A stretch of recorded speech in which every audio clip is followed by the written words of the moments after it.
This is actually a talk on the philosophy, quote unquote, of Marx. So I think I should begin with a question that is Marx a philosopher? Okay, first of all. Okay. And I would actually begin with the statement that Marx is not a philosopher in any sense of the term, right? I know that this statement that Marx is not a philosopher is little provocative, elliptical, but it doesn't mean that Marx has nothing to do with philosophy. As you all know, I know he has done a philosophical research in his early career, awarded PhD for a doctoral thesis in philosophy, a scholar in especially on Greek philosophy, and his PhD was awarded on his studies in Greek philosophy. So, in that sense, a scholar in philosophy, but he was not interested in pursuing philosophical research that we know. What is it to talk about the philosophy of Marx then? You know, or what do I mean by saying that there is something philosophical, or talking about the philosophical implications of Marx writings? Positively, I would say that Marx has done some sort of philosophy, but in a non-philosophical manner, or he has done something non-philosophical in a philosophical manner. I would even say that he is not even a outsider of philosophy, or nor an insider. Okay, not even a critical insider of philosophy. What he has done, according to my perspective, that he actually deeply problematized the boundary between philosophy and non-philosophy. Okay, which is actually this bit of, the boundary which is being set by philosophy itself. So this is could be one of the ways in which one can make sense of Marx's engagement with philosophy. Then how do we actually, okay, um, look at this, relation or engagement, Marx's engagement with philosophy? This is one of the concerns of this lecture today. And particularly, I am talking about the critique, the notion of critique, which is being used by Marx in many of his works. As you all know, his magnum opus, The Capital, a critique of political economy. Okay, that philosophically loaded expression, critique, is being used by Marx. And what sense that he used this notion of critique? This is one of the major concerns that I will be talking about. This is a familiar notion in philosophy, right? Critique of pure reason, critique of judgment, and so on. Okay, we all know philosophy students, philosophers. We are very much familiar with the term critique within the discipline called philosophy. Marx ഈ critique എന്നുള്ളത് ഉപയോഗിച്ചത്, is it in the same sense in which we use the term? At least classical philosophers, modern philosophers have used the term critique. Okay, ഇത് നോക്കുന്നത് വളരെ പ്രധാനമാണ് എന്ന് എനിക്ക് തോന്നുന്നു. What is this critique of political economy, and what does he mean by this critique? Especially in the Kantian tradition, Kantian philosophy, the critique is a philosophically loaded kind of expression. And Kant claims that he has brought about a Copernican revolution in philosophy. That is one of his biggest claims, okay, that Kant has made in the introductory part, the preface of the Critique of Pure Reason, that he claims that he has brought about, a Wickish kind of claim that he has brought about a Copernican revolution in philosophy, or he has attempted a kind of reformulation of epistemology into critique.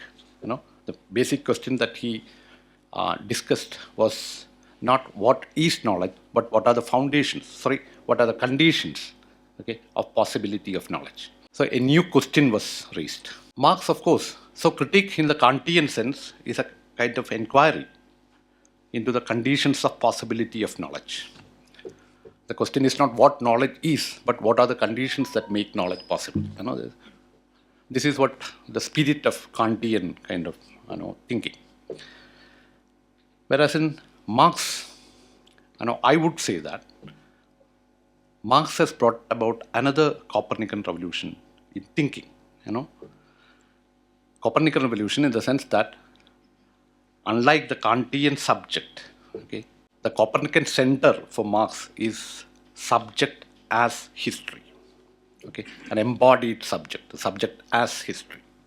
And I would say that there are at least two senses in which the notion of critique is being used in Marx writings.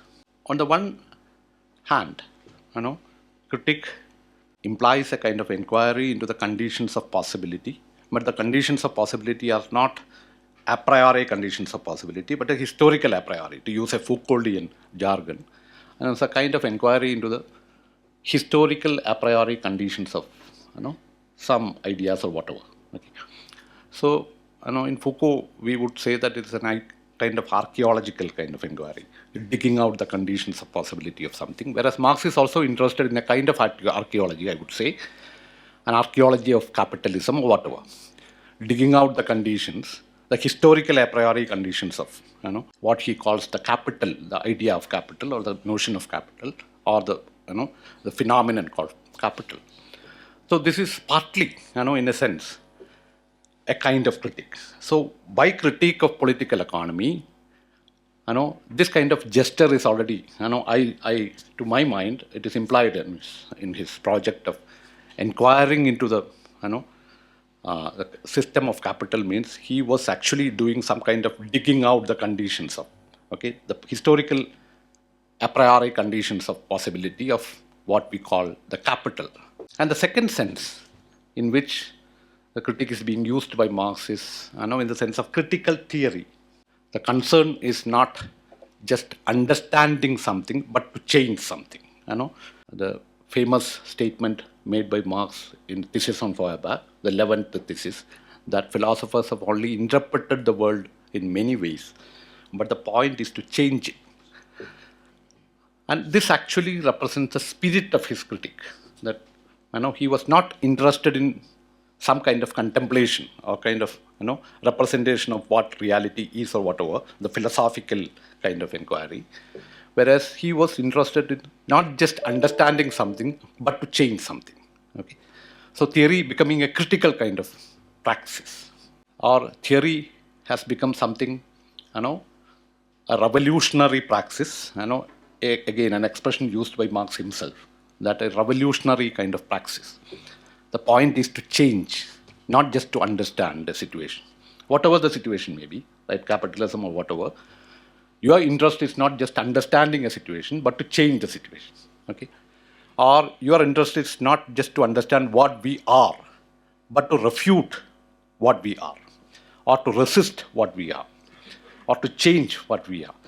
This is a point of critical thinking or critical theory, and this is what is being represented in Marx, this famous statement that philosophers have only interpreted the world in many ways, but the point is to change it.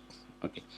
So these are two senses in which, at least to my mind, the critique has become important for, to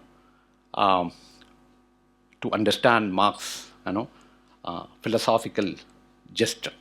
Now, coming to this idea of theory as praxis, how do we make sense of this idea of theory as praxis? What Marx has done here is that, he has attempted at least a kind of very radical way, in which he wanted to problematize the very, I would say that Aristotelian classification of human actions, in Nicomachean Ethics especially, that Aristotle has done some kind of what you call classification of human actions into three.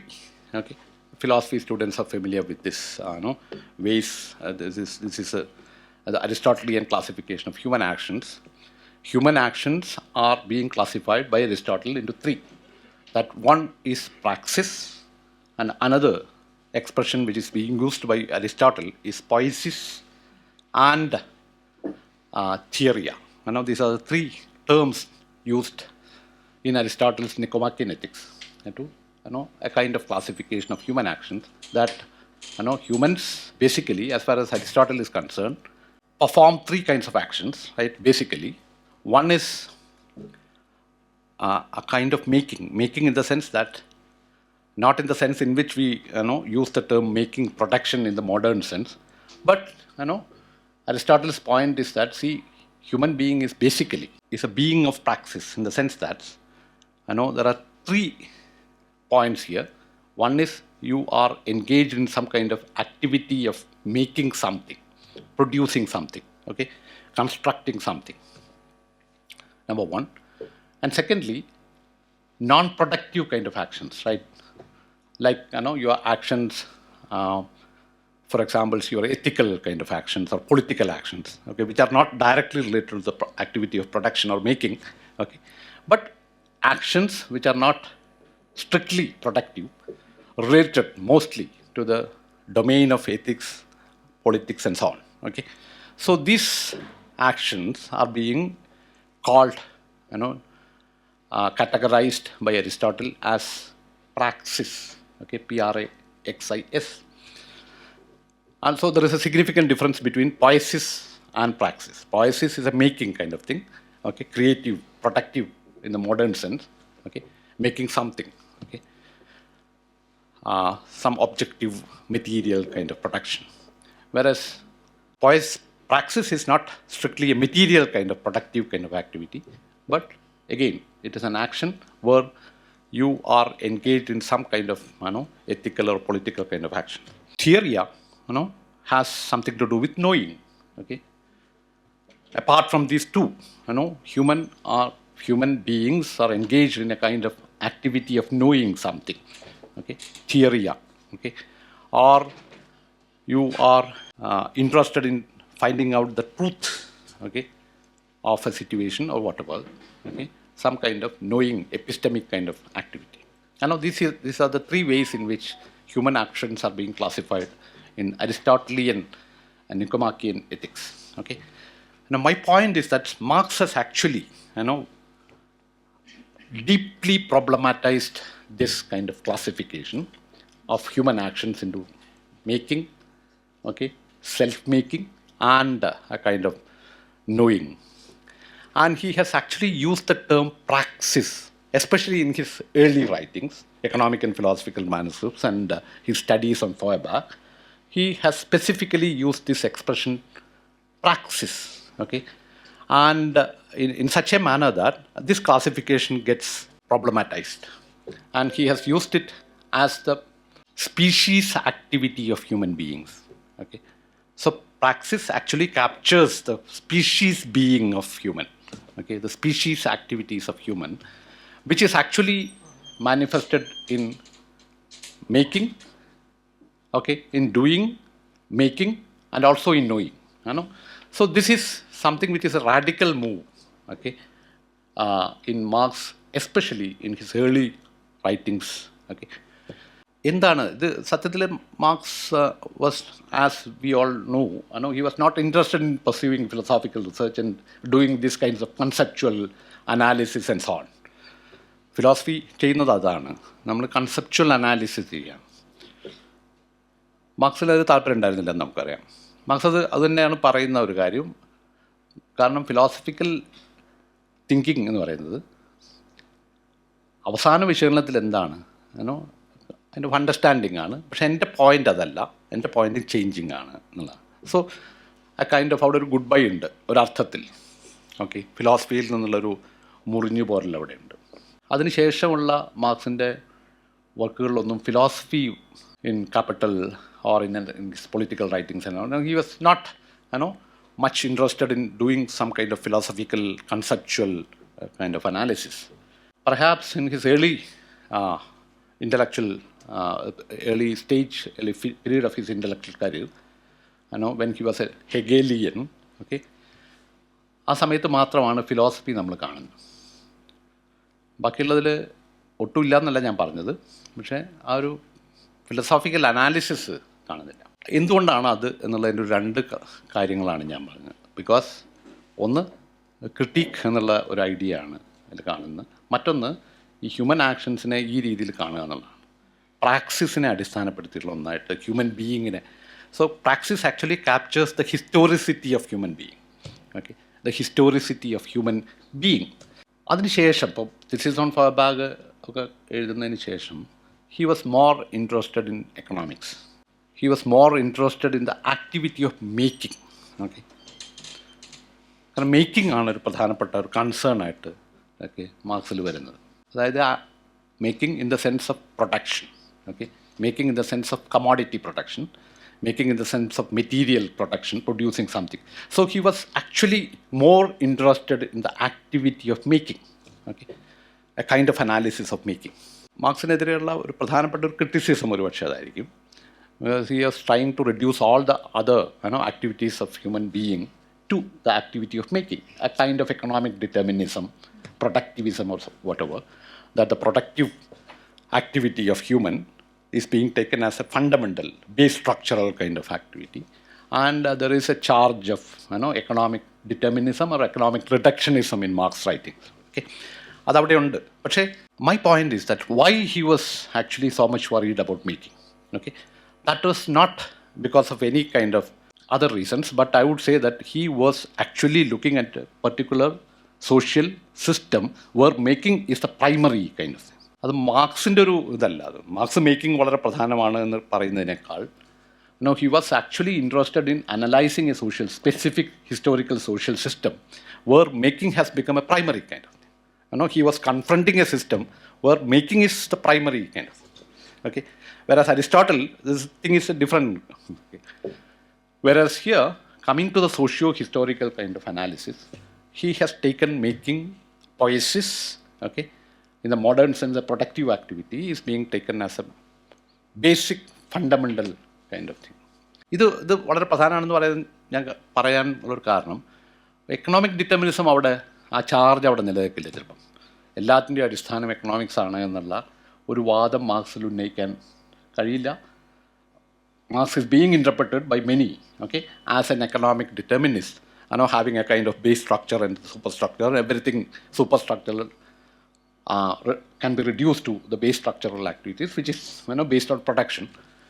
But Marx's point is that, see, that is not actually, അത് മാർക്സിനെ നമ്മൾ വായിക്കുന്നതിൻ്റെ ഒരു പ്രശ്നമായിട്ട് എനിക്ക് തോന്നുന്നതാണ്.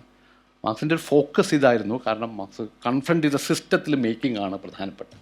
Commodity പ്രൊഡക്ഷൻ്റെ ഒരു സ്റ്റേജിലാണ്. Okay, so this was the reason perhaps that Marx was more, his thinking was more focused on this activity of making.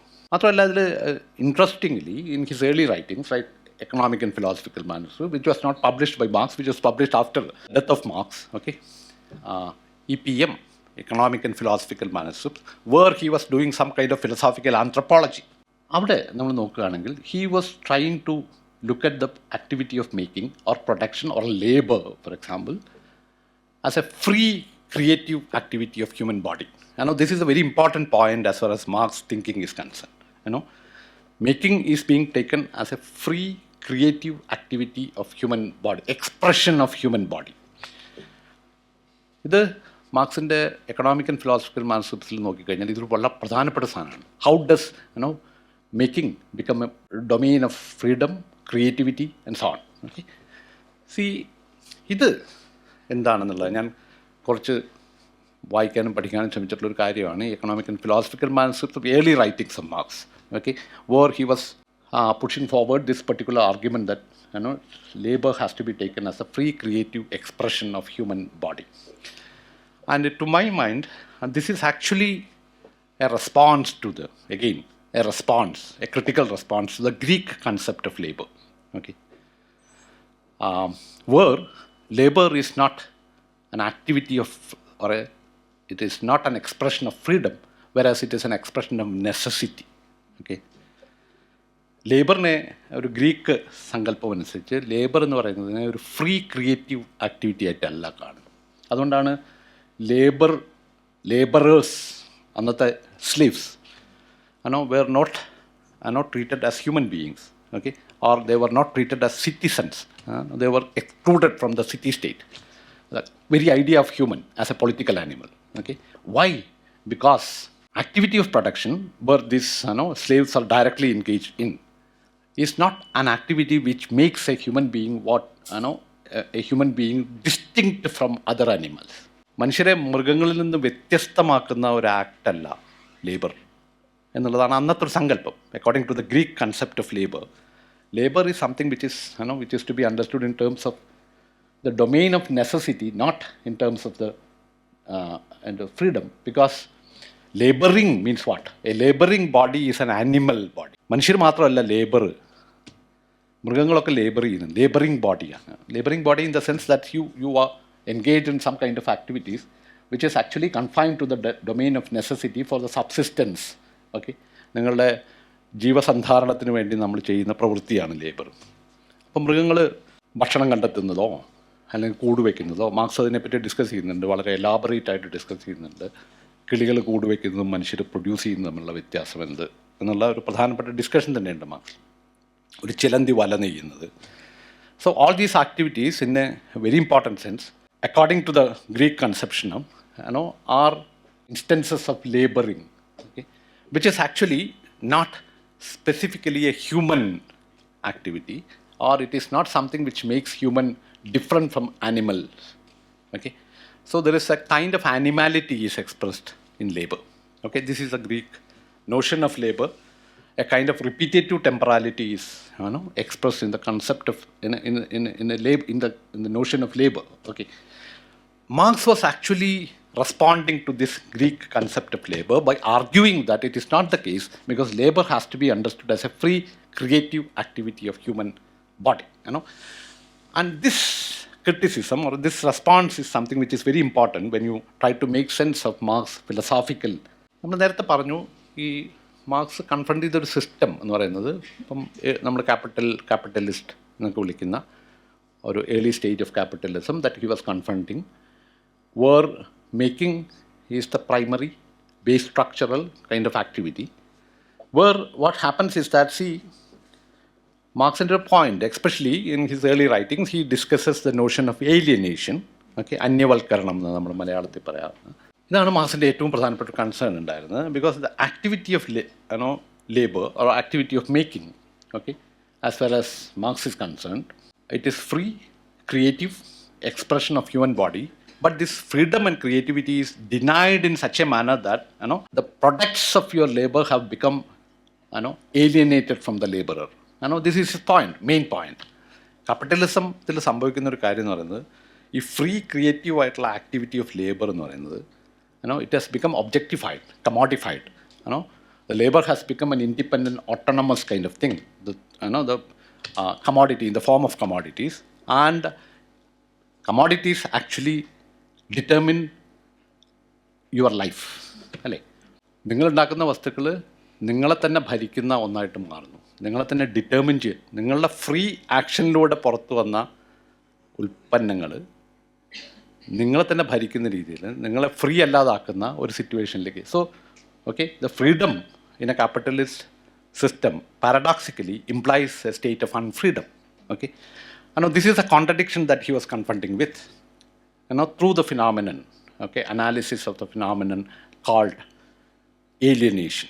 Okay, so alienation again is a very powerful, very interesting, very insightful kind of concept that Marx was, which is a philosophically loaded kind of concept, okay, that Marx was using in the early stage of. ഇത് സാധാരണ പറയാറുണ്ട്, ഈ alienation എന്നുള്ള സങ്കല്പമൊന്നും പിന്നീട് മാർക്സിൻ്റെ later വർക്കിലൊന്നും ഇല്ല എന്നാണ് ഒരു വാദമുള്ളത്. പല ആൾക്കാരും, പ്രധാനപ്പെട്ട പല ചിന്തകരും, even Althusser, Louis Althusser they would claim that, argue that there is an epistemological break that has taken place in Marx intellectual career, that he has actually abandoned all these philosophically humanistic or philosophical anthropology kind of thing, looking at labor as and the phenomenon of alienation and so on. See, അതവിടെ ഉണ്ട്, ആ argument അവിടെ ഉണ്ട്. ഞാനതിന് വ്യത്യസ്തമായിട്ട് ഇങ്ങനെ നോക്കാൻ ശ്രമിക്കുകയാണ്. So this is something which is very important as far as marks is concern. Marks critique of the capitalist mode of production is concerned, that this idea of alienation is very much because അവിടെ സംഭവിക്കുന്ന ഒരു കാര്യമായിട്ട് marks പറയുന്നത്, making ആണ് ഒരു capitalist social സിസ്റ്റത്തിൻ്റെ, economic സിസ്റ്റത്തിൻ്റെ അടിസ്ഥാനം. പക്ഷെ ആ മേക്കിംഗ് എങ്ങനെയാണ് ഒരു free creative expression of human body അല്ലാതായി മാറുന്നത്?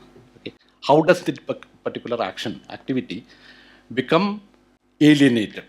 ഓക്കെ, എങ്ങനെയാണ് അത് ഒരു ഫ്രീഡത്തെ നെഗേറ്റ് ചെയ്യുന്ന ഒന്നായിട്ട്, ക്രിയേറ്റിവിറ്റിയെ നെഗേറ്റ് ചെയ്യുന്ന ഒന്നായിട്ട് മാറുന്നത് എന്നുള്ളതാണ് മാർക്സിൻ്റെ ഒരു concern.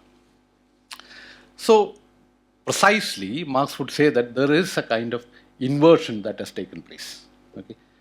A kind of inversion that freedom becomes unfreedom. Okay? നിങ്ങൾ ഫ്രീഡം എന്ന് പറയുന്നത് ക്രിയേറ്റിവിറ്റി എന്ന് പറയുന്നത് അതിന് നേരെ ഓപ്പോസിറ്റ് ആയിട്ട് മാറുകയാണ്. Okay, freedom has become something which can be called an alienated kind of thing. It's and where freedom is actually denied. There is a kind of what you call an inversion takes place. Okay, and Marx's point is that the ideology, the word which is being used by Marx in throughout his intellectual career, that ideology actually refers to this inversion of this kind of inversion. And see, especially in German ideology, a book which is jointly written by Marx and Engels, where he actually looks at this phenomenon of ideology. What exactly that is actually happening at the level of human consciousness, okay, where your life has become, increasingly, as far as Marx is concerned, alienated. Okay, so this problem of ideology as inversion, ഞാൻ പറഞ്ഞൊരു തലതിരിച്ചൊരു സംഭവിക്കുന്നു അല്ലേ, ഒരു തലതിരിച്ചിലൊക്കെ ഒരു contradiction അതിൻ്റെ ഉള്ളിൽ സംഭവിക്കുന്നു. To put it very bluntly, I would say that Marx's point is this, that your brain, okay, the human brain, has become an ideological machine. It can capture the world outside, okay, the reality, okay, in a systematically distorted or inverted manner. Okay, I know this is a very interesting, philosophically interesting kind of, idea of ideological inversion. That see that നമ്മുടെ brain തന്നെ ഒരു ideological ആയിട്ടുള്ളൊരു മെഷീനായിട്ട് marks കാണുന്നുണ്ട്. കാരണം അത് work ചെയ്യുന്നത്, okay, അതിനൊരിക്കലും റിയാലിറ്റിയെ ആസ് ഇറ്റ് ഈസ് ക്യാപ്ചർ ചെയ്യാൻ പറ്റില്ല. It cannot actually capture reality as it is. It cannot represent the world outside as it is, because there is an inversion happening, or it works on the images, okay, which are actually inverted in a systematic manner. Okay, this idea, this ഇപ്പോൾ വേണമെങ്കിൽ ഇപ്പോൾ cognitive സയൻസിലൊക്കെ ഈ idea വളരെ പ്രധാനമായിട്ട് വരുന്നുണ്ട്. പക്ഷേ what was Marx take on this? Okay, German ഐഡിയോളജിയുടെ chapter 3, part 1, chapter 3, Marx has used a very interesting metaphor, the camera obscura. Okay. He was using this metaphor, very powerful expression, actually to indicate, to refer to this inversion. Okay. ഈ inversion എങ്ങനെ നടക്കുന്നു എന്നുള്ളതിനൊരു മെറ്റഫറായിട്ട് ഉപയോഗിക്കുന്നതാണ് ഈ camera obscura എന്ന് പറയുന്നത്. See camera obscura, the machine, the camera which he was familiar with. Okay, മാർക്സിൻ്റെ ഫോട്ടോഗ്രാഫ്സൊക്കെ നമ്മൾ കണ്ടിട്ടുണ്ടാവും. ഈ ക്യാമറയാണെന്നാണ്. എന്താണ് ക്യാമറയിൽ സംഭവിക്കുന്നത്? This camera, when you take a photograph using this camera, the reality will be reflected upside down, okay, in an inverted manner on the lens of the camera. അല്ലേ, നമുക്കറിയാം മുമ്പുള്ള ഇമേജ് തലതിരിഞ്ഞാണ് ഈ ലെൻസിൽ പതിയുക. Marx point, this is the way in which your brain works എന്നാണ്. Okay, നിങ്ങളുടെ brain work ചെയ്യുന്നത് ഇങ്ങനെയാണ്. ലോകത്തെ കാണുമ്പോൾ ലോകം തലതിരിഞ്ഞിട്ടാണ് നിങ്ങളിൽ പതിയുന്നത്. Okay, this is not because of any natural kind of constitution of your brain, because Marx would say that your brain, using a modern jargon, your brain is a socially programmed machine. It is part of this social programming, okay, that your brain works in this manner, that works on the images which are reflected upside down. Brain the natural ആയിട്ടുള്ള concept, because your brain എന്ന് പറയുന്ന ഒരു natural ആയിട്ടുള്ള സാധനമല്ല. ഇതൊരു natural in the sense that physiologically, of course, you have a natural kind of brain or physiological sense. But the thing is that at the level of its function, okay, the functional level, your brain is actually to be understood as a socially programmed kind of thing. And ideology is part of this social programming. ഞാനിതിനെങ്ങനെയാണ് കാണാൻ ആഗ്രഹിക്കുന്നത്? ബ്രെയിനിൻ്റെ ഒരു social പ്രോഗ്രാമിങ്ങിൻ്റെ ഒരു ഭാഗമാണ് ideology എന്ന് പറയുന്നത്. Let's try to unpack this slightly mysterious kind of argument, even misleading kind of argument, that see, your brain is a socially programmed or ideological machine. Of course, Marx has not used this term social programming and all. It is a new, അല്ലേ, നമ്മളിപ്പോഴാണ് programming എന്നുള്ള സംഗതിയൊക്കെ കമ്പ്യൂട്ടറിൻ്റെ വരവോട് കൂടിയാണ് programme എന്നുള്ള സാധനം. Program എന്ന് പറഞ്ഞാൽ മുമ്പേ എഴുതപ്പെട്ടതെന്നാണ് അർത്ഥം. Ideology is a program in that sense. There is something which is already written socially, okay? That at the functional level, your brain can be taken or understood as a socially programmed machine, an ideological machine. അത് എപ്പോഴും ലോകത്തെ കാണുന്നത് തലതിരിഞ്ഞിട്ടാണ് എന്നുള്ളതാണ്. For example, take knowing, okay, as a conscious act. Okay, you know something, right? Okay, there is an object over there, and there is a knower on this side, which in philosophy would say that there is a subject here, then there is an object over there. Okay, so knowing is a subject-object encounter, that you look at something and the thing which is being looked at is the object of your knowledge, and there is a subject on this side, right? Marx is actually looking at this, the act of knowing, and he would, and as we all know, he is against this Cartesian understanding of a pure subject which is on this side of knowledge, right? So there is no Cartesian theater in your brain, okay? Dennett പറയുന്നത് പോലെ there is no Cartesian theater, a mysterious kind of theater in your brain where this knowledge takes place, okay? Knowing, activity of knowing, as far as Marx is concerned, is essentially an embodied kind of thing, okay? അത് embodied ആയിട്ടുള്ള സാധനം, okay? ബോഡിയാണ് knowing, okay? There is nothing disembodied, okay? There is nothing what you call Cartesian, a kind of theater, a mysterious kind of theater in your brain. Knowing is an embodied act, and it's body. You know something with your body. നിങ്ങൾക്ക് വേണമെങ്കിൽ ചോദിക്കാം ഇങ്ങനൊരു idea അതിലുണ്ടോയെന്ന്, മാർക്സിലുണ്ടോയെന്ന്. അത് marks ശരിക്കും വായിച്ചാൽ ഇതിനേക്കാൾ radical ആയിട്ടുള്ള idea ആണ് മാർക്സിലുള്ളതെന്ന് ഞാൻ പറയും. കാരണം മാർക്സിൻ്റെ early writings, especially his writings related to philosophical anthropology, Marx അതിൽ പിന്നീട് താല്പര്യം കാണിച്ചിട്ടില്ല, ഓക്കെ? ഈ ഫിലോസോഫിക്കൽ ആന്ത്രപ്പോളജി എന്ന് പറയുന്നത് മാർക്സ് പിന്നീട് താല്പര്യം കാണിച്ചിട്ടുള്ള ഒരു ഏരിയ അല്ല. But in his early writings, especially the economic and philosophical manuscripts and his studies on Feuerbach, Ludwig Feuerbach, that he was specifically interested in this project called philosophical anthropology, where he actually studies human body. മനുഷ്യ ശരീരത്തെ പറ്റിയാണ് പഠിക്കുന്നത്, okay? ഈ knowledge embodied ആണെന്ന് പറയുമ്പോൾ നമ്മൾ ഇപ്പോൾ അത് വളരെ പിന്നെ especially in cognitive science and all, and we all know that this idea of knowledge as embodied, knowledge തന്നെ എംബോഡീഡ് ആണ് എന്നുള്ള ഐഡിയ. ബട്ട് മാർക്സിൻ്റെ ഏർലി വർക്കിൽ, ഓക്കെ, നമ്മളത് യോജിക്കോ വിയോജിക്കോ എന്നുള്ള വേറെ കാര്യം. പക്ഷേ it's A very interesting point that is very important insight that you can see in Marx's early writings is that his observations or his studies on human body. See, I would say that there are two ideas here in Marx's early writings regarding this point, okay? That he would say that knowledge is embodied, strictly embodied, number one, and secondly, it is embedded, okay? Again, this notion of embeddedness and the embodied nature of knowledge is very much familiar, especially in embodied cognitive science and all, 4E cognition model and so on. See, Marx was actually speaking about these two ideas, like the embodied nature of knowing and embedded nature of knowing. Embodied in the sense that, see, your body that is responsible, actually body knows something, okay? It is not a kind of, what you call interior, non-material kind of idea of mind or whatever. This mind is a socially programmed or kind of mechanism, okay, where to know something is to know something from an embodied perspective. And the second idea, that is embeddedness of knowing, means more than embodied, your knowing is actually embedded in the social situation, or Marx would say that the social location where you belong. നിങ്ങളൊരു social സിസ്റ്റത്തിൽ നിങ്ങൾ നിൽക്കുന്ന കളങ്ങൾ, okay, ആ social location ആണ് നിങ്ങളുടെ നോയിങ്ങിനെ സ്വാധീനിക്കുന്നത്. ഇപ്പോൾ knowledge എന്ന് പറഞ്ഞാൽ നിങ്ങളുടെ ബോഡിയിൽ മാത്രമല്ല, ബോഡിയുടെ അപ്പുറത്ത് the social situation were you stand, where you belong, a class interest and so on.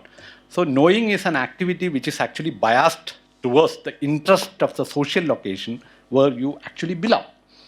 So knowledge in this sense, he is actually deeply problematizing the Cartesian notion of knowledge, knowing as a disembodied kind of activity, by claiming that it is embodied on the one hand, and that is also, at the other hand, that it is rooted in the social situations.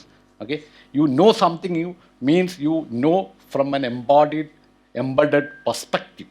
So there is no knowledge outside this perspective. This is what Marx wanted to argue in the early writings. Okay, and I would see നിങ്ങൾക്ക് ചിലപ്പോൾ ചിലരൊക്കെങ്കിലും പുതിയ idea മാർക്സിൻ്റെ തലയിൽ കൊണ്ട് വയ്ക്കാൻ തോന്നും. പക്ഷേ ഞാനത് പറയാൻ ശ്രമിക്കുന്നത് അങ്ങനെയല്ല. നമ്മളത് വായിക്കണം, വളരെ സീരിയസ് ആയിട്ട് മാർക്സിൻ്റെ ചില രചനകൾ നോക്കുക എന്നുള്ളതാണ്. Marx using an expression sensuous thinking, in many of his early writings. His point is that your consciousness has to be understood as a sensuous. Sensuous means what? It was something to do with the senses, right? അങ്ങനെ ഇന്ദ്രിയങ്ങളുമായിട്ട് ബന്ധപ്പെട്ട ചിന്ത എന്ന് പറയുന്നത് ഇന്ദ്രിയങ്ങളിലൂടെ നടക്കുന്നൊരു സംഗതിയാണ്. Sensuous ആക്ടിവിറ്റിയാണ്. Thinking is a sensuous kind of act. What is his idea of sensuousness? Again, I would say that there are 2 points here which are, particularly interesting as far as philosophy students are concerned.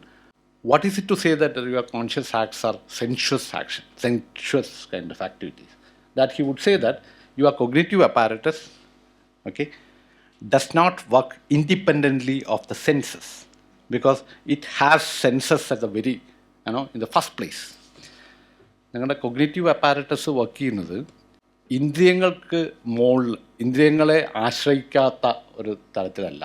കാരണം നിങ്ങളുടെ ബ്രെയിനിന് ഇന്ദ്രിയങ്ങളുണ്ട് എന്നുള്ളതാണ്. Your brain has senses in the first place. പ്രാഥമികമായിട്ട് നിങ്ങളുടെ brain എന്ന് പറയുന്നത് ഇന്ദ്രിയങ്ങളുള്ള സാധനമാണ്. അതിന് കണ്ണും മൂക്കും കാതും ഒക്കെ ഉള്ള ഒന്നാണ് നിങ്ങളുടെ ബ്രെയിൻ എന്ന് പറയുന്നത്. ബ്രെയിനിനെ നമ്മളങ്ങനെ ഇന്ദ്രിയങ്ങളിൽ നിന്ന് വ്യത്യസ്തമായിട്ടുള്ള ഒന്നായിട്ട് കാണുക എന്നുള്ളത് ആ ഒരു ഐഡിയയാണ് മാർക്സ് ഈ സെൻഷ്വസ് തിങ്കിങ് എന്ന് പറയുന്നതുകൊണ്ട് ഉദ്ദേശിക്കുന്നത്. Secondly, more importantly, and I would say that this senses, number one, your cognitive apparatus is actually, it does not work independently of the senses because it has senses in the first place. And secondly, these senses are social and historical. Again, this is a very wonderful kind of idea that how does one claim that your senses are historical? നിങ്ങളുടെ ഇന്ദ്രിയങ്ങൾ ചരിത്രം ഉള്ളതാണ്, ഇന്ദ്രിയങ്ങൾക്ക് ചരിത്രമുണ്ടെന്നാണ് marks. ഇത് marks പറയുന്നതാണ്. മാർക്സിൻ്റെ വാദമാണിത്. അത് പറയാനുള്ളൊരു context എന്ന് പറയുന്നത് he has actually responding to Ludwig Feuerbach's philosophical anthropology, where Ludwig Feuerbach ആണ് മാർക്സിൻ്റെ വളരെ അടുത്ത, മാർക്സുമായിട്ട് ഹെഗൽ കഴിഞ്ഞാൽ കൂടുതൽ സ്വാധീനം ചെലുത്തിയിട്ടുള്ള ഒരാൾ ചിലപ്പം ഫോയർബാഗ് ആയിരിക്കും. ഫോയർബാഗിൻ്റെ ഒരു പ്രധാനപ്പെട്ട, especially in his work on the essence of Christianity, Feuerbach പറയുന്നൊരു കാര്യം, ഈ മനുഷ്യരുടെ ഇന്ദ്രിയങ്ങളെ കുറിച്ചാണ് ഫോയർബാഗിൻ്റെ സ്റ്റഡീസ്. ഇന്ദ്രിയങ്ങളുടെ ഒരു പ്രത്യേകതയായിട്ട്, as far as Feuerbach is concern, human senses are not just the animal components of a human body. This is a very interesting thesis that put forward by Ludwig Feuerbach, that your senses are not just the animal components of a human body. മനുഷ്യ ശരീരത്തിലുള്ള ഒരു animal components അല്ല ഇന്ദ്രിയങ്ങൾ. അതായത് ഇപ്പോൾ നമ്മൾ പറയാം ഇന്ദ്രിയങ്ങൾ എല്ലാ ജീവികൾക്കും ഉണ്ട്, അല്ലേ? All animals are having some kind of the faculty. Senses അത് സാധാരണ മനുഷ്യനെ പറ്റി പറയുക, human being is a kind of what you call mixture of the animal components called senses and a rational brain. മനുഷ്യർക്ക് അതിന് കൂടുതൽ എന്താണ്, സെൻസസിന് കൂടുതലുള്ളത് ബ്രെയിൻ ആണെന്നുള്ളത്, which is A rational. So there is A rational brain and the animal census. The human being is A mixture of all these two, the animal senses and a rational, a special gift, which is called the rational brain. So Ludwig Feuerbach was actually attacking this notion of human body, and by saying that this is not the case, because his point is this, that see, senses are specifically human. They are not just the animal components of a human body. മനുഷ്യരുടെ ഇന്ദ്രിയങ്ങൾ മനുഷ്യ ഇന്ദ്രിയങ്ങളാണ്, അത് animal components മാത്രമല്ല. എന്താണിത് പറയാനുള്ള കാരണം? Because he is, elaborately discussing this point, which is perhaps more relevant in the context of philosophical anthropological research. But he's particularly interested in this on this point that he argues that for animals, നമ്മളെയൊക്കെ കൂടുതൽ ഘ്രാണശക്തിയും സെൻസസും ഇന്ദ്രിയ ക്ഷമതയും ഒക്കെയുള്ള ജീവികളാണ് മറ്റ് ജീവികൾ ഉണ്ടാവാം. Okay, he is discussing the case of A Hunter dog. Okay, ഒരു വേട്ടയ്ക്ക് ഉപയോഗിക്കുന്ന നായ. മനുഷ്യരെക്കാൾ കൂടുതൽ അതിന് ഘ്രാണശക്തിയുണ്ട്. ഓക്കെ, നമുക്ക് കിട്ടാത്ത പല മണങ്ങളും അതിന് കിട്ടുന്നുണ്ട്. മറ്റു പല മൃഗങ്ങളും അങ്ങനെ ആയിരിക്കും ചിലപ്പോൾ, അല്ലേ? നമുക്ക് കാണാൻ നമ്മുടെ ഇന്ദ്രിയങ്ങളിലേക്കാൾ കൂടുതൽ ശക്തിയുള്ള ഇന്ദ്രിയങ്ങൾ ആനിമൽസിന്. ഫോർബാക്സ് പോയിന്റ് ഈസ് ദാറ്റ് സ്റ്റിൽ അവിടെ ഒരു വ്യത്യാസമുണ്ട്. There is A very significant, very important distinction between human senses and animal senses. Okay, because animal senses, the senses of an animal, as far as Feuerbach is concerned, are confined to the realm of necessity. They are not free. Okay, അതിന് പറയാനുള്ളൊരു കാരണം എന്ന് പറഞ്ഞാൽ, so for example, we take hunter dog. Okay, a hunter dog is capable of smelling something. That particular faculty of smelling is more powerful, sharp, okay, than a human being. പക്ഷെ അതിന് ആ മണം മാത്രം, okay, the sense of smelling is actually directly connected to their survival kind of activity. അതിന് വേണ്ട മണം മാത്രമേ അതിന് കിട്ടൂ. നെസസിറ്റിയുടെ മണ്ഡലവുമായിട്ട് കണക്റ്റഡ് ആണ് അതിൻ്റെ സ്മെല്ല് അല്ലെങ്കിൽ അതിൻ്റെ ഇന്ദ്രിയങ്ങൾ. So senses are not free as far as animals are concerned. Whereas as far as human being is concerned, your senses are free in the sense that they are free from the realm of necessity. It is open to all smells. Okay, ഏത് മണവും നിങ്ങൾക്ക് കിട്ടുന്നു എന്നുള്ളതാണ് നിങ്ങളുടെ ഇന്ദ്രിയങ്ങളെ ഒരു ആനിമൽസിൻ്റെ ഇന്ദ്രിയങ്ങളിൽ നിന്ന് വ്യത്യസ്തമാക്കുന്നത്. So there is a kind of universality, again Kantian notion. There is a kind of universality and there is also a freedom in human senses. So human senses are free and universal because they are not confined to the realm of necessity. They are free from the world of domain of necessity, and in that sense they are free expression, okay, of freedom. ഇതാണ് ഫോയർബാഗ് human ബോഡിയെ പറ്റി നടത്തുന്ന ഒരു പഠനം. Marx is actually he is in agreement with this Feuerbach's thesis of human body, that he would say that the senses are not just the animal components of human body, where they are actually human, okay, and they are actually historical, okay. And he is adding one more point here is that the senses, okay, are social and historical. ഇത് പറയാൻ എന്താ കാരണം? Interestingly marks പറയുന്നൊരു കാര്യം, ഈ freedom of the census, ഇന്ദ്രിയങ്ങളുടെ സ്വാതന്ത്ര്യം എന്ന് പറയുന്നത്, specifically when you look at the system of alienation, okay, or capitalism, മാർക്സിൻ്റെ പോയിന്റ് എന്ന് പറഞ്ഞാൽ ഈ ഫ്രീഡം എന്ന് പറയുന്നത് അവിടെ സെൻസുകൾക്ക് ഫ്രീഡം ഇല്ലാന്ന്. Okay, that's a very important point made by Marx, that your senses are not free in a capitalist system. Why? Because your senses actually are biased towards some kind of interest, and senses are selfish. ഇതാണ് മാർക്സിൻ്റെ വാദം.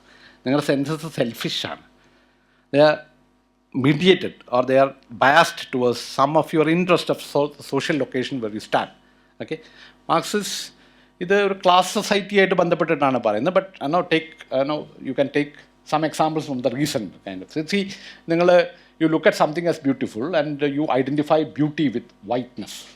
Okay, നമ്മൾ സാധാരണ പറയാറുള്ളൊരു കാര്യമാണ്, white ആയിട്ടുള്ള ഒന്ന് beauty ഉള്ളതായിട്ട് നമുക്ക് തോന്നുവാണെങ്കിൽ. What does it mean actually? Your senses are selfish, or your senses are actually biased towards some kind of interest, whichever, caste or class or whatever. The senses have actually, as far as Marx is concerned, not free, okay, in a system where this alienation takes place. അല്ലേ, ഒരു inversion നടക്കുകയാണ്. അതാണ് ഞാൻ പറഞ്ഞ body എന്ന് പറയുന്നത് എങ്ങനെയാണ് ഒരു ഇൻവേർട്ടഡ് ആയിട്ടുള്ള ഒന്നായിട്ട് മാറുന്നത്. Actually your senses are free, but that freedom cannot be, it is not possible in a system of alienation, because it is a system where there is a kind of ideological distortion, a kind of inversion takes place at a very fundamental level of our being.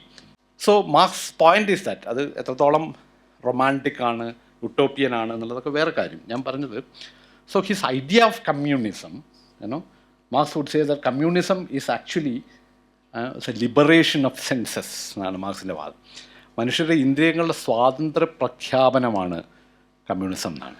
Your senses have become free only in a system where alienation will be positively abolished. Okay? Alienation ഇല്ലാത്തൊരു സിസ്റ്റത്തിൽ മാത്രമാണ്. Idealistic ആണ്, utopian kind of idea, a kind of romantic idea. But his point is this, that only in a system where your being is not undergoing this kind of alienation, that your senses can be free. So communism is actually an expression, as far as Marx's writings is concerned, especially the early writings are concerned, that it is a system where the senses have become free. Marx seems to suggest that your body, the very body that we know, our body, I would say that is an ensemble of social relations. Again, an expression, a statement made by Marx in Thesis on Feuerbach, ഉപയോഗിക്കുന്ന വളരെ പ്രധാനപ്പെട്ടൊരു ആശയമാണിത്. Human being എന്ന് പറയുന്നത് ഒരു ensemble of social relations ആണ്, സാമൂഹ്യ ബന്ധങ്ങളുടെ ഒരു മിക്സ്ചറാണ്, ഒരു എൻസെമ്പിളാണ്. Actually, he was talking about the human body. That body is an ensemble of social relations. It is not a natural body. Your body is a historically, socially inscribed field. Again, using a Foucauldian expression, a jargon, that it is an inscribed field. പല സാമൂഹ്യ ബന്ധങ്ങളിൽ inscribe ചെയ്യപ്പെട്ടിട്ടുള്ള ഒന്നാണ് body. Body ഒരു natural ആയിട്ടുള്ള സാധനമല്ല, census natural അല്ല. ഇതൊക്കെ historically. So the whole concept of human body is being radically altered or shifted in Marx's early writings. This is something which is very important as far as our attempt of understanding or making sense of Marx's philosophical or the philosophical implications of Marx's writings. Marx is actually discussing the idea of an individual body in many of his writings. That I am an individual. I feel that I am an individual, and this body is a body of an individual, and your body is a body of an individual. So Marx's point is that it is not because of the fact, it is not because of any kind of natural disposition of your body. It means, as far as Marx is concerned, the individuality, the value of individuality is inscribed on your body. It is because of that you become an individual body. It is not because of any kind of natural constitution of a body that you become an individual. So individuality is a value, a meaning which is inscribed on your body. So he is actually problematizing the very age-old concept of human body, as a natural kind of thing, by looking at the various at the very fundamental level how a human body is constituted. Senses and so on. Sensuousness, the idea of sensuousness and all. Grundrisse, which is being written by Marx or prepared by Marx as a preparatory notebook for Capital, writing Capital, where he is actually in the first chapter itself, he is looking at this problematic, where he says that arguing against the social contract theory, where the contractarians would argue that state is something which is formed through a contract of the individuals. So there are individuals over there, and they have entered into a contract, and through that there is a state formed. Marx is actually looking at this as a very absurd kind of thing, and is comparing it with the Robinson Crusoe kind of thing. And his argument is that this is fundamentally wrong. This premise is fundamentally wrong because your theory says that there are some individuals, and these individuals come and having a kind of contract. Means you are actually looking at somebody, a thing, as an individual, because the individual itself is actually a social construct. So a individual you cannot be taken as a basic units of. So individual means what? A body is inscribed with the meaning of individual.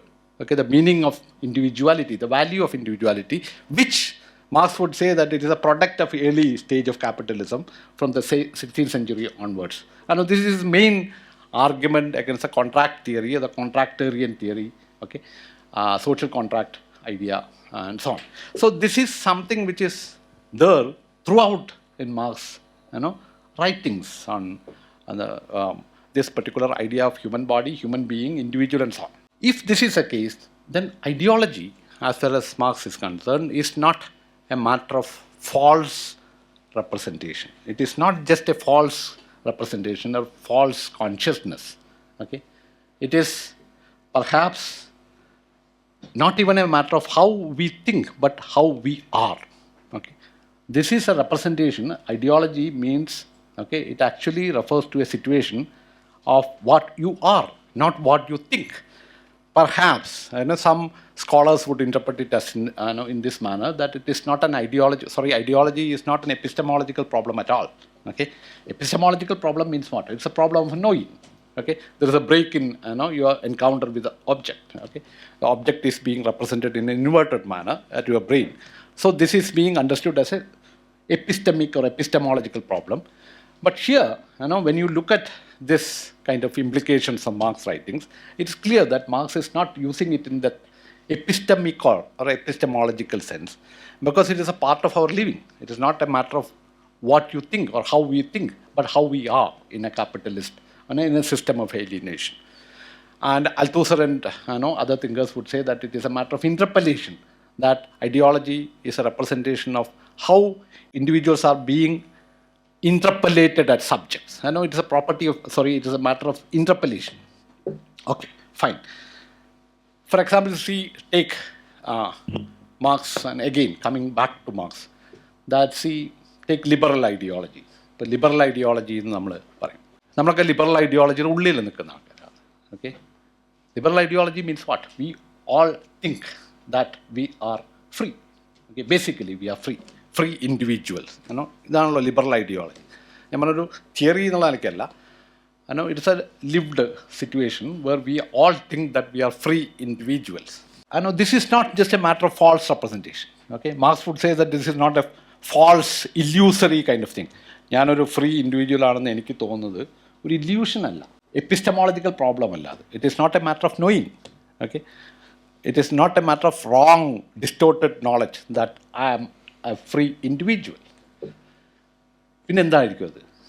മാർക്സിൻ്റെ point ഇതാണ്, നിങ്ങൾ free ആണെന്ന് നിങ്ങൾക്ക് തോന്നുന്നത് എന്തുകൊണ്ടാണ്? Because actually you are free. Okay, you are actually free in the sense that you have the freedom to sell your body to whomever you choose. Okay, മാർക്സിൻ്റെ വളരെ ഇതായിട്ടുള്ള സാധനം. നിങ്ങൾ ഫ്രീ ആണെന്ന് പറഞ്ഞാൽ എന്താ? നിങ്ങളുടെ ബോഡി നിങ്ങൾക്ക് ഇഷ്ടമുള്ളവർക്ക് വിൽക്കാൻ പറ്റുന്നതാണ്.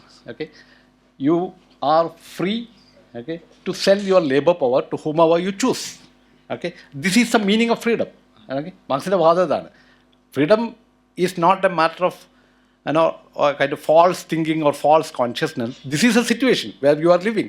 You are living in a situation where you are free to sell your, whereas in a system of slavery, this is not possible. Whereas emancipated laborer means what? You are, okay, having this freedom of selling your labor power to whomever you choose. So this is a kind of modern kind of wage slave, okay, slavery system, where this is, endavada sambhavikkunna, freedom means there is a state of unfreedom over there. Okay, alle adu inverted avana. Your being is inverted, not that your knowledge is inverted. So at the very fundamental level, there is an inversion takes place, and the way you live in a capitalist system, there is something wrong. Basically, at the level of being, okay, in a capitalist system, there is an ideological inversion takes place. It is not a matter, simply a matter of your representation, or it's simply a matter of consciousness or knowledge, but the way you live, not the way you know. I'll just conclude with one more point here, and we'll go for a discussion after this. So, interestingly, I would look at a formulation. Slavoj Zizek, and Zizek would say that, you are free, we are all free. Okay? And we know that we are all free. What does it mean to say that we are free? It means that we do not have the language to speak about our unfreedom. This is the meaning of freedom as far as Zizek is concerned. നിങ്ങൾ free ആണെന്ന് പറഞ്ഞാൽ എന്താ അതിൻ്റെ അർത്ഥം? നിങ്ങളുടെ അൺഫ്രീഡത്തെ പറ്റി സംസാരിക്കാനുള്ള ഭാഷ നിങ്ങൾക്കില്ല എന്നാണ്. That's the only meaning of freedom as far as it is. So this is something which is actually this idea of, so what is Marx in the philosophically speaking, what was Marx doing here? Marx was actually digging out the conditions of possibility of an idea, in this case, the idea of freedom. Whereas in philosophy, you are doing some kind of conceptual exercise, which is having its own value, no doubt. And Marx is not against the philosophical kind of analysis or whatever. But the point here, as far as Marx is concerned, looking at the genealogy or looking at the archaeological, that endani freedom nu പറഞ്ഞാൽ, okay? Freedom means, you have to really dig out the conditions, which are the conditions, not a priori conditions purely, but historical a priori conditions, which actually make freedom possible. So this is what is meant, or this is one of the senses in which you can, or one of the ways in which you can make sense of Marx's critique, the idea of critique, which is there throughout the intellectual career of Marx. So yes, I think we can have some questions and we'll discuss it further. Thank you.